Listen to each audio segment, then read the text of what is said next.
Tervetuloa uuden videon pariin. Nyt olisi Suomen vahvin Lappeenrannan finaalin kisaviikko.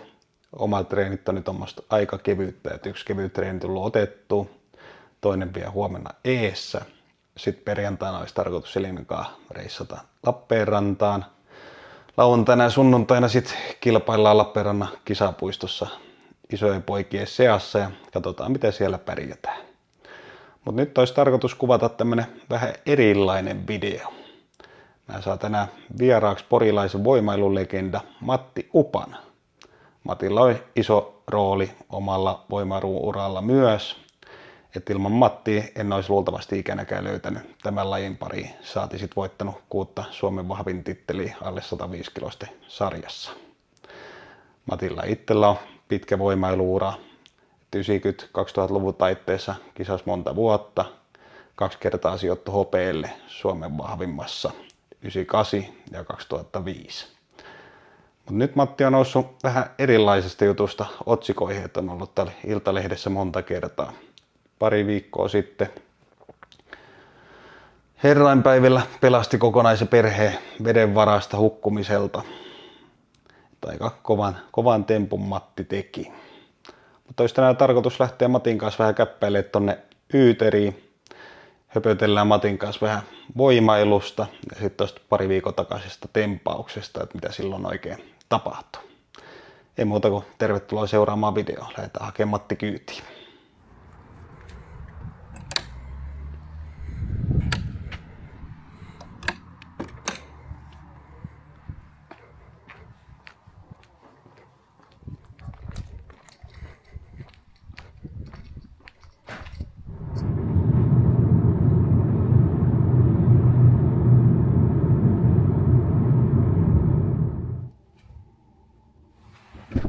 Pistä irti ton tuo. Pist vaan.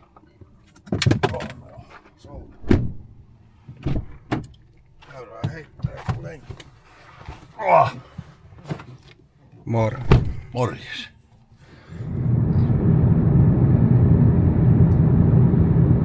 Aurinko. No niin, nyt on Matti haettu kyyti ja päästiin tän herrainpäiville. Käydään pieni kävelylenkki tekemässä. Mutta tuossa Morjens. video alussa sanoin, että Matilla on ollut iso rooli tuossa meikäläisen voimailuuran alussa, niin muistatko Matti tuossa? Siitä alkaa jo olla likemmäs 20 vuotta, kun mä meidän Jannelta kysyin, että jos se opettaisi mua vähän kyykkäämään. Ja silloin tuo kuntokeskuksella rupesi käymään joka viikonloppu Jannen kanssa. Janne opetti kyykkäämään ja sä taisit käydä siinä joka kerta mukana. Joo, ne oli. Siinä tuli sit kovasti kehitystä ja muistaakseni mitä sä mulle sit jossain kohtaa sanoit? Kyllä mä taisin houkutella sua laji pariin ja kyllä sun niin äkkiä se tarttu se voima kanssa siinä jalkakyykyssä, mä muistan, kun vuodessa nousi 80 kilosta niin 200, niin se oli aika huimaa kyllä. Joo, Hyvin kyllä tarttua. Matilta ja Jannelta sai hyviä tekniikkavinkkejä. Ja Matti sit siinä jossain kohtaa sanoi, että Iri, sulla on tuo kroppa tommonen, että se olisi tommonen hyvä ulottuva, että sopisi näihin voimamieslajeihin. Niin siitä Matti istutti semmoisen kipinän, että sit jossain muutaman vuoden päästä Freeveltin Topi oli aktiivinen kilpailija, silloin nyppäsi hihasta. Ja Topin kanssa ruvettiin treenaamaan noita voimamieslajeja, että Topi opetti kädestä pitää. Ja 2014 vuonna sit ensimmäistä kertaa osallistui Suomen vahvin mieskisoihin ja silloin voitin saman tien ja sen jälkeen sit voittanut 6 kertaa. Joo. Se on hyvä, että sai kunnon kipinä siihen. Raamit oli valmiit. Kyllä. Lähdetään vähän lenkkeilemään. Kaupunki on ottanut kyllä hyvin tarttunut tähän, että ne on pistänyt heti nuo kyltit tänne ja ne lupas tuon vielä päätyihin laittaa nuo pelastusrenkaat, että on heti siinä hollille. Et ei tarvitse pitempään hakea, kun tilanne on kriittinen, ei siinä kerkeä hakea mistään pidempään. Joo, se on hyvä. Tarttunut heti toimeen. Joo, niin on kaupunki ollut kyllä loistava tässä. Ja kaikki lehtijutut tuoda vähän painetta, että tarvii tarttua, ettei ketään pääse hukkumaan, kun niinpä siihen mahdollisuus on. Ja tietää itsekin seuraavaksi, että ottaa apuvälineet mukaan. Joo. Siinä on muuten itse ihan vaarassa.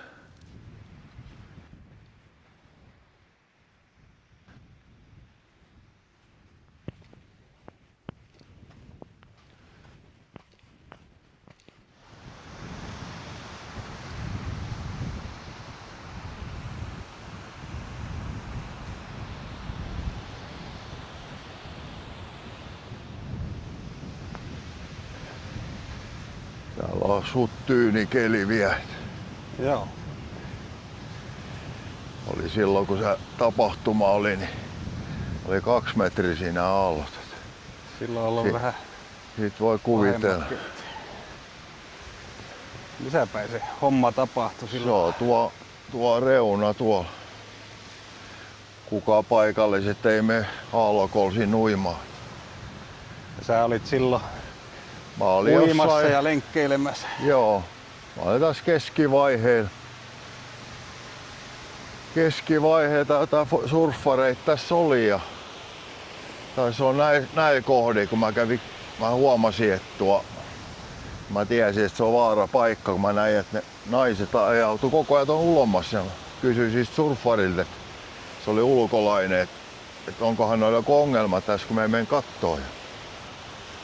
Kun sillä oli lauta, mä ajattelin, että sais sillä tuo, mutta hänellä oli sit kiire pois. Sanoi vaan, että käy sanoo niille, että tulee pois, että ei täällä saa uida. Sitten kun mä menin lähemmäs, sit kuului avuhuutoja, kun ei tää kuulunut mitään, kun kauhean myräkkä. Sitten kun meni ihan lähelle, niin mies huusi apua siellä. Help. Sä riensit sit pelastamaan. Juu. Ei siinä auttanut. Sä kävit ekaksi hakee sit miehen tuolta Joo, virtauksista sit pois. se sen verran kerkes sanoa, että I have my wife and child here water. Mä riensin niitä hakemaan ja Joo. sain niitä hiukan vedettyä tähän lähemmäs ja sit Aalto alkoi viemään mua ja sit rupes tulee oma selviytymiskamppailu. Et se oli aika lähelle, että jäi itse sinne.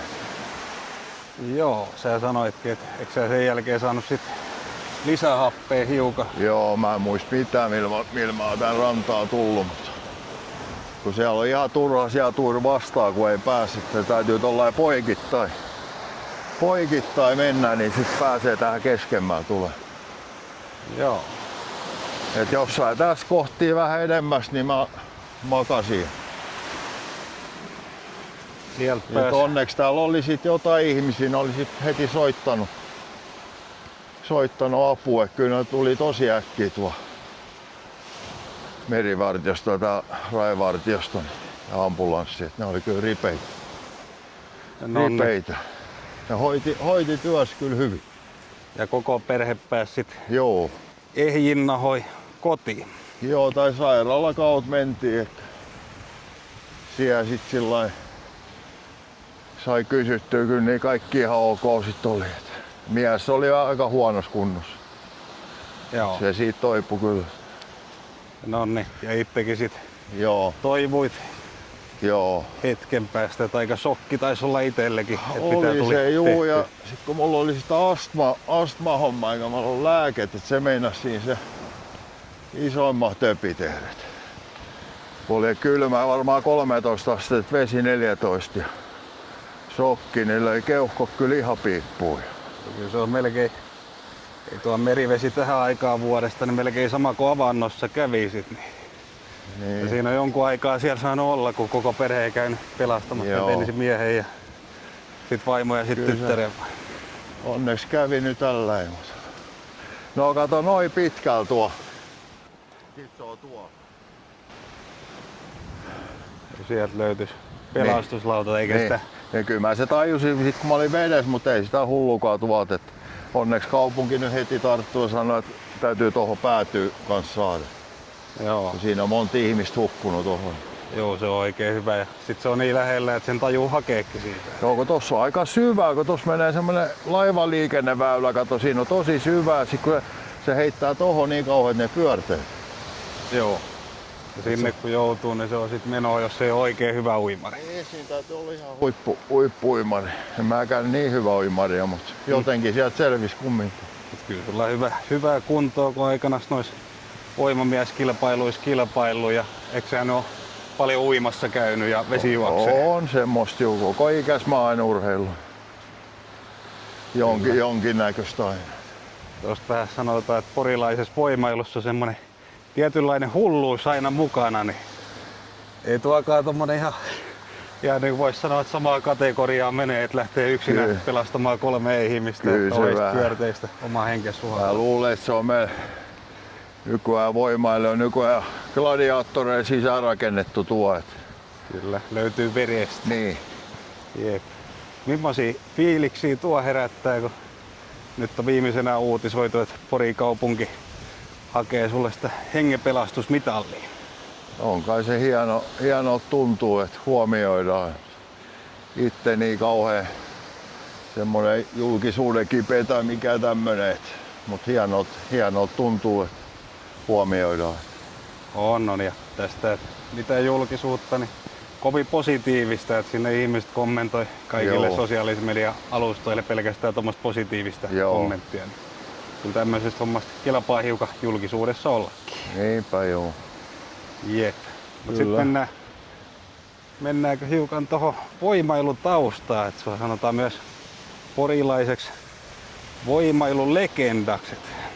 Sä siinä 90-2000-luvun taitteessa kilpailit monta vuotta Suomen vahvin kilpailuissa ja maailmalla. Tarkkaan muistut, varmaan 7-8 kertaa varmaan. Sitten on kaiken näköistä muutakin kisaa ollut. Satakunnan vahvimmasta taisi lähteä silloin 94 vai? Se oli toisen Paaviston jälkeen silloin. Siitä se niinku lähti. Mitkä on kirkkaimmat saavutukset voimailusaralla? Mitä mä sanoisin? Ehkä parhaiten onnistuneet kisat, mitä meni sillä lailla kun pitäisi, oli Porin jäähallissa. Silloin oliko se 99 vai 8 Pohjolan vahvimmieskisa. Se oli. Ja toinen oli Finnish Open, olisiko se ollut samaa tai vuotta aikaisemmin kuin Jouko Ahola ja näin. Mä tulin toisessa. Mä voitin se silloin peräti 2 lajissakin. Se oli silloin ihan maailman huipulla. Ne on varmaan ne parhaat. TSTS on 2 näet, mutta noit mä pidän melkein. Siinä oli ulkolaisiakin aika paljon. Ja kuinka monessa olit siellä jäähallissa 99? Se on ensimmäinen. Sä voitit kisat Porin jäähallissa? Joo, siellä oli Hollannin mestari Jarno Hanssi ja kaikki näitä Paavistoja. Ja Jarno Jokinen oli toinen jo. Sekin on voittanut monta kertaa tuo. Oliko se vähän niin kuin tommonen Pohjoismaiden mestaruuskisa? Se oli varmaan joku sen tyyppinen. Kova juttu ja nyt palattiin sit monen vuoden tauon jälkeen Isomäen jäähalliin tänä vuonna. Joo. Ja itse ei ihan yhtä kovaa suoritukseen pystynyt. Joo, mutta sulla kävi vähän huono siinä se selä kanssa. Se ei ihan kestänyt koko kisaa, vaikka kaikki treenit meni hyvin. Mutta joo, siinä on ollut sun kanssa kilpailemassa niin tommoista aika sanottaisiko vahvaa sakkia, kun siellä Ahola Jouko kun edustanut maailman vahvimmassa ja Virtasi Janne edustanut maailman vahvimmassa. Niin siinä porukassa pärjännyt, että Jouko on voittanut lajeissa ja sitten oliko se 98 vuonna just Virtasi Janne voitti Suomen vahvimman ja sä olit niin kakkonen. oli. Oli silloin tuolla sen enemmän täytynyt olla lenkkipolulla vaan, niin se jäi ihan siitäkin, mistään muusta. Kyllä. Liian myöhään tajus nuo hommat. Tosi vahvassa kunnossa silloin ollut ja oliko se sitten 2005 vuonna se toinen Suomen vahvin hopea, niin silloin Illikainen voitti. Joo. Ja oli siihen muuten se EM, silloin kun Ahola voitti, mä olin toinen silloin, olisiko se ollut 95 just Oulussa. Joo. Euroopan Herkules, joo. Mä muistin itsekään kaikki niin, niin paljon saavutuksia, mutta kovassa kunnossa sä silloin oot ollut. Joo. Meillä on pitkä yhteinen historia, että muistan, että mä oon ollut silloin ala-asteikäinen, kun sä oot ensimmäistä kertaa meillä käynyt kylässä. Ja mä oon silloin just oli isoimmassa kunnossa, että 135 kiloa painanut. Varmaan joo. Paljonko sulla oli pituutta vielä? 190, nyt on vähän kutistunut tietysti. Niin, mutta kovassa kunnossa vieläkin. No en mä tiedä. Yritetään. Millaisia nuo treenit tänä päivänä on? No tää on enemmän tämmöstä. Kyllä mä nyt koita hiukan punttia ja semmoista aerobista, kaiken näköistä tämmöstä vesijuoksua, pyöräilyä. lähiaikaa kävelyä. Mulla jäi noista selkäleikkauksista tuo hermovamma, ettei tuo oikea pohje pelaa eikä vasenkaan. Niin tässä paljon vaan tehdä aktiivisia, ettei luovuta. Et voi olla, että on jäänyt ikuinen vamma. Ei valitet silti. Ei, ja ei sitä urheilemista lopettaa kannata, että sit vasta huonoa kuntoa menisi. Ja sullakin ikää kumminkin 58 joo, niin, joo. niin, kyllä se sitä tärkeämpi on mitä paremmassa fyysisessä kunnossa. On. Yes. Nyt on Suomen vahvin Lappeenrannan finaaliviikko, niin mitkä sulla on veikkaukset tosta, että pitää tänä vuonna voittaa Suomen vahvimmat titteli? Kyllä se on nyt niin tasainen tuo, että kai tää mielenkiinnolla kyllä seurannut. Siinä on varmaan Jesse, Niko, Mika ja siinä on aika montaa ja Lindruusikin aika kovas nosteisia. Vähän parempi kuin mä en saa mitään. Ja tuo Mikakin Törrökin, vaikka se on reeneissä on aika hyvin, niin mutta se on myös semmonen, että se kisoissa syttyy. Että tulee tosi jännä. On se, että Mikalla kumminkin se 6 titteliä on, niin ei Mika ei voi voittajasuosikeista laskea pois. Ei missään nimessä. Mutta sanois, ketä sun henkilökohtainen lempparikisa on? No Jiiri tietysti. No niin. Toivotaan, että Jiiri pistää siellä mahdollisimman paljon kampoihin. Ehkä sullakin siellä on muutama aika hyvä laji. Että varmasti äijät on tiukolla sun kanssa. Joo, siitä lähtee ainakin hyvin tuo kisat käyntiä 400 kilon merkkari 15+15 Se on hyvin sun kulkenut nyt. Et jos siinä tulee onnistuminen, niin se melkein niin kuin sanottaisiko, että sanelee, että jos onnistuu siinä ekassa lajissa, niin mä sanoisin, että se kantaa sitten kaikkiin muihinkin lajeihin. Totta. Mä toivoisin sua vähän siihen ihan 5 joukkoon jopa. Ei se mikään mahdottomuus ole, vaikka siellä kumminkin porukka on kovassa kunnossa. Niin no. Mutta on se, että kyllä mä joka kerta kun avoimen finaalissa ollut, niin olinko 24 vuonnakin 6 kumminkin avoimessa. Katsotaan millainen käy, jos oikein onnistuu kunnolla. Joo. Jees, mutta jatketaan vähän lenkkiä. Jatketaan lenkkiä. No ei parane rasittaa Jiri liikaa, ettei me hermotukset jaloista vaan ennen kisoja. Kävellään vähän lyhyempi lenkki täällä hiekassa. Hissukseen vähän. Kyllä mä pistän Matti sun sen verran sanomaan, että top 3, mikä on sun ennakko, että mikä tulee olemaan 3 kärki Suomen vahvimmassa? Pakko mun siihen sanoa Jesse. Jesse tuo sitten Niko. Sitten 3. Mika ja Lindruus. Jaetu 3. No niin, eli se menee sitten lajivoitoistakin, että kumpi 3 siellä nappaisi. Sitä mä en ole kyllä varma. Mä luulen, että se aika läheltä. Joo, ei se huono veikkaus. Oma veikkaus, minkä sanoin, oli se, että Jesse voittaisi Niko 2 ja Törrön Mika 3, nyt kun tuo Severi ei kisaa. Joo, se olisi kyllä tuon aikamoisen lisämausteita. Jep, se olisi kyllä ollut, että Severi oli tosi kovassa kunnossa. Niin oli jo, mikä siellä, oliko se polves vai mikä siinä? Jotain semmoista taisi tulla, että ei päässyt kisaamaan, että peruutti tässä viime metreillä. Sitten olisi Severille melkein sitä voittoa povannut. Joo, melkein sama. Sitten tämmönen kysymys, että mulla on itsellä tuo tavoitteena ottaa Hakamäen Antti päänahka, niin millaisiin keskinäisissä kamppailussa tulee käymään? Kyllä se nyt paremmin? Se kääntyy nyt Jiirille tällä kertaa pisteen eduksi. No ne siitä. Antille, kun tiedät, että katot videota, niin sulle vähän paineita. Viime metreille otetaan tämmönen henkinen yliote. Vesi juoksee tässä. On nätin näköistä. Vähän lämpimämpää vettä taitaa olla tossa. Näissä pystyy syksylläkin vielä käymään hyvin. Joo. Mutta ne on vaan rehevöitynyt niin paljon, että niissä on sitä kasvillisuutta, että tarraa mennä jalkoihin aika ikävästi väliin. Joo. Kun ennen vanhaan ne ruoppas näitä aika hyvin. Siinä olisi kaupungille vähän duuni. Joo. Unohtui Matilta tuossa kysyä, että mitkä Matin kisaura-aikana oli Matin vahvimmat voimamieslajit. Kyllä se farmarikävely oli aina semmonen luontainen, että sitä ei paljon tarvinnut reenat ja kohtalainen vetomies ja